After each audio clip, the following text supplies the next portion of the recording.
Deputy స్పీకర్‌గా ఉన్నటువంటి రఘురామకృష్ణంరాజు గారు మరొకసారి అబ్జెక్షనబుల్ పదాలతోటి విరుచుకుపడ్డారు మీడియా సమావేశం పెట్టి.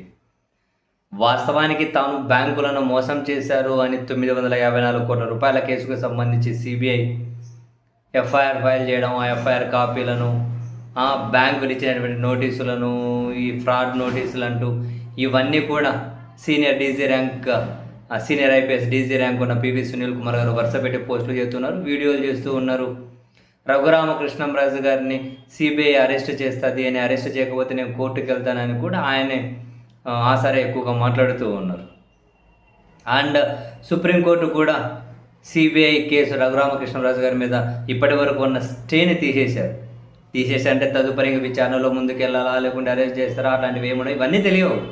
రాబోయే రోజుల్లో time will answer for everything, అది చూడాలి.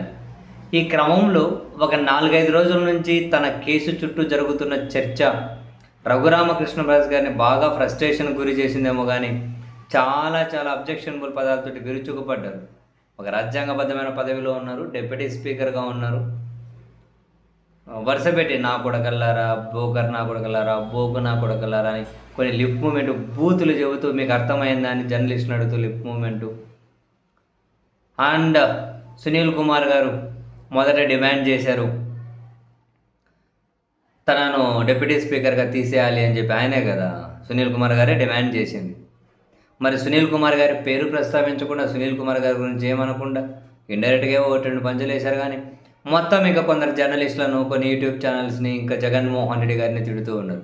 తనను డిప్యూటీ స్పీకర్ నుంచి తొలగించాలని సునీల్ కుమార్ గారు డిమాండ్ చేస్తే, ఏరా నీకు 11 కేసులు ఉన్నాయి, నువ్వెట్లున్నావురా ముఖ్యమంత్రి పీఠం మీద అని చెప్పి రే అంటూ జగన్మోహన్ రెడ్డి గారిని తిడుతూ ఉన్నారు. మొత్తం మీద రాజుగారు అది అసంతృప్తిలో ఉన్నారా, ఫ్రస్ట్రేషన్లో ఉన్నారా, ఎవరి మీద చూపించాలో తెలియక వైసీపీ మీదనో, జగన్మోహన్ రెడ్డి గారి మీదనో, మరీ ముఖ్యంగా సాక్షి మీదనో, మరికొందరు జర్నలిస్టుల మీద, ఒకరిద్దరు జర్నలిస్టులు అన్నబడి వాళ్ళ పేర్లు చెప్పి మరి ఆ కులాల్లో చెడగొట్టారు, నా కొడుకులు, బ్రోకర్ నా కొడుకులు అని చెప్పి ఇంకేంటిలే ఇంకా తీవ్రమైన పదాలతోటే రఘురామకృష్ణంరాజు గారు. ఏం కాన్స్టిట్యూషనల్ పోస్ట్లో ఉన్నాను కాబట్టి మీరు ఏది బుద్ధి పెడితే మాట్లాడితే నేను చూస్తూ ఊరుకోవాలా అని ఇంత తిట్టి, ఇంత చేసి, ఇంత ఫ్రస్ట్రేట్ అయ్యే బదులు తన కేసు వివరాలు ఏంటో జనానికి చెప్పింటే అయిపోయేది.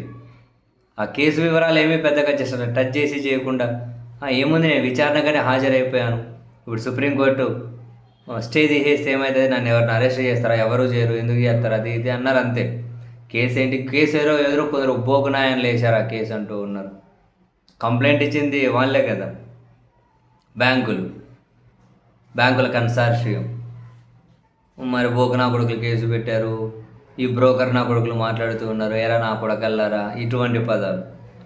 డిప్యూటీ స్పీకర్గా ఉండే రఘురామకృష్ణంరాజు గారు పదాలను కంట్రోల్ చేసుకోలేకపోతే ఇంకెవరికైనా చేయగలిగింది ఏముంది.